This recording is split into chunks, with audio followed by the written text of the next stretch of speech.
Good afternoon, sir. You're in court today. The 19-year-old suspect appearing in court via video conference today. Are you accepting this attorney's services as your attorney?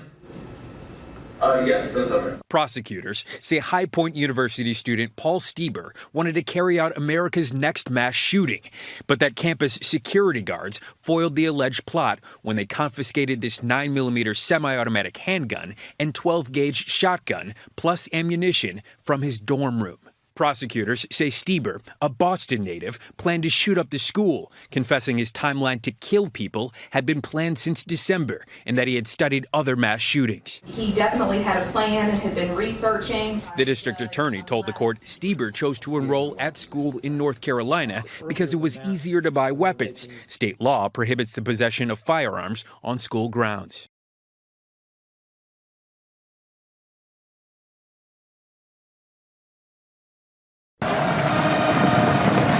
New evidence tonight that North Korea's ambitious young supreme commander may soon have another submarine to command and a new way to threaten the U.S.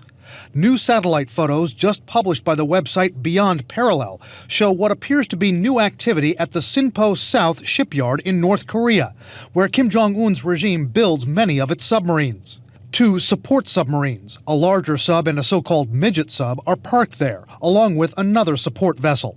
There's a crane, a vehicle in one photo, and people at the dock.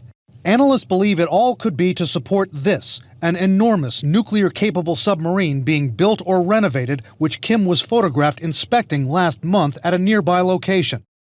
Experts say the shipyard activity could mean the North Koreans are preparing for a crucial test. The purpose of this vessel may be to take the test barge out into open waters and test a submarine-launched ballistic missile.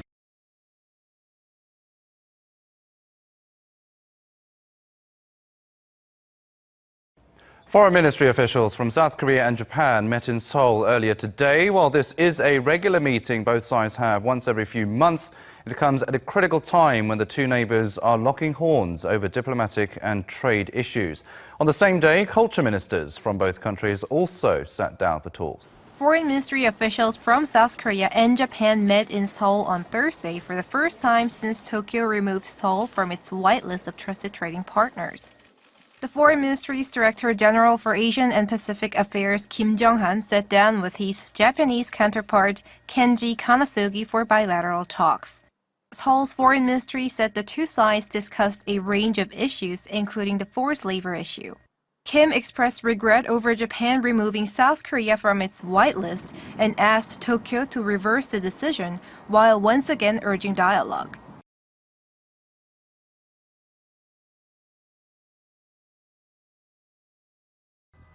Behind these walls lies the nerve centre of a crack police team leading France's fight against cybercrime. C3N, also known as the Centre for the Fight Against Digital Crime, have just made a significant breakthrough, remotely destroying a virus called Redadup that infected hundreds of thousands of computers across the globe. Currently, 161 countries out of the 247 have been affected by Redadup.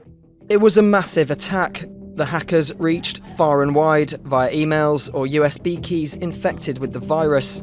More than 850,000 computers were affected.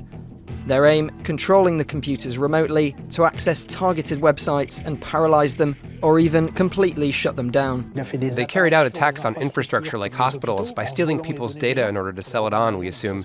With these hacking tools, it's easy for them to attack all systems that are linked online, to attack infrastructure in order to shut it down.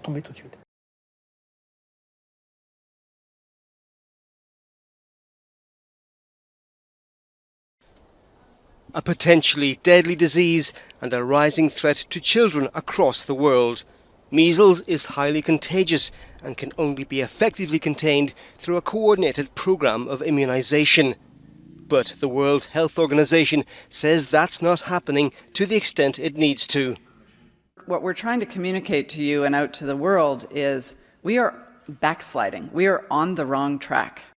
Europe has lost ground, with 4 countries stripped of their measles-free status in 2018: Albania, the Czech Republic, Greece and Britain. Elsewhere, the figures are even more alarming. The biggest outbreaks of the disease are raging in the Democratic Republic of Congo, Madagascar and Ukraine.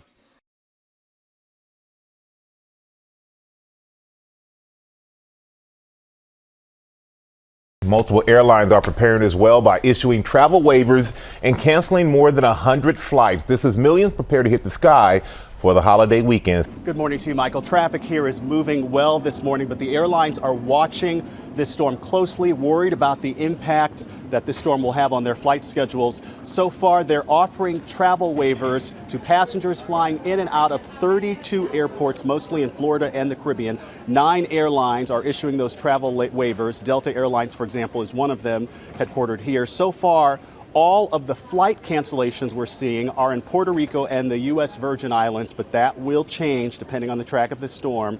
Travelers hoping to take advantage of those flight waivers need to check with their airlines because they are only good for specific dates.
Thailand's Supreme Court has upheld the death sentences of 2 Myanmar men convicted for the 2014 murder of 2 British backpackers on the tourist island of Koh Tao.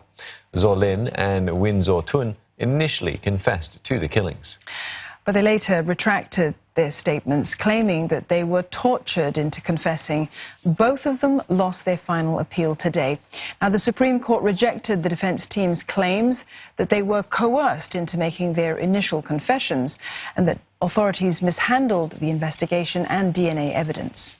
Thai police had faced widespread domestic and international criticism for the handling of the case. Their lawyer said they would seek a pardon from Thailand's king.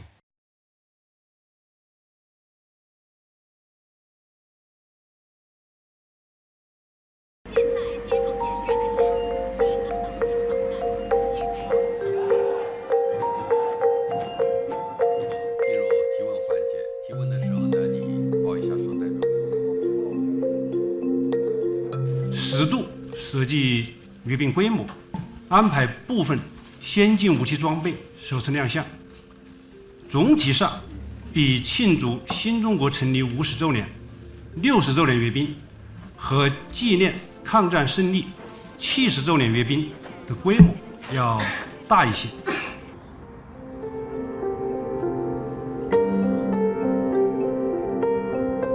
不针对任何国家和地区，不针对任何特定事态。中国军队始终是维护世界和平和地区稳定的坚定力量。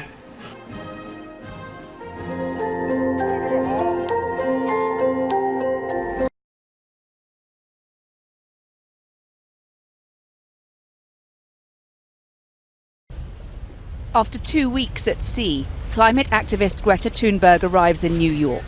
The 16-year-old doesn't fly, so she sailed across the Atlantic to attend the United Nations Climate Summit.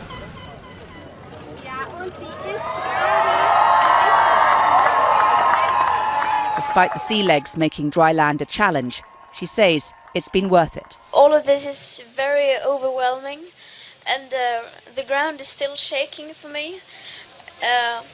The climate and ecological crisis is a global crisis and the biggest crisis humanity has ever faced, and if we don't manage to work together, to cooperate and to work together despite our differences, then we will fail. So we need to stand together and support each other and to take action